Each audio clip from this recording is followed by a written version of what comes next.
கீச் கீச்சுன கத்தம்ல, அந்த டைம்ல காக்கா குஞ்சினுடைய சவுண்ட் வேறையா இருக்கும், குயில் குஞ்சினுடைய சவுண்ட் வேறையா இருக்கும். அப்ப தாய் காக்கா பார்க்கும், where is our family voice, என்ன சவுண்ட் இது அப்படின்னு அது வாய் திறந்து பசிக்காக கத்துகின்ற பொழுது வாயில் கொத்தும்.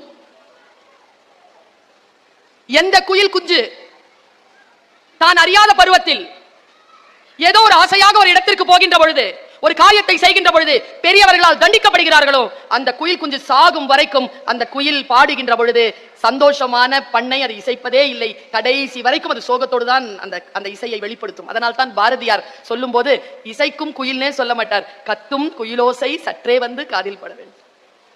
இது உங்களுக்கு ஏன் தெரியுமா சொல்றேன்? குழந்தைகளை கொத்தி விடாதீர்கள்.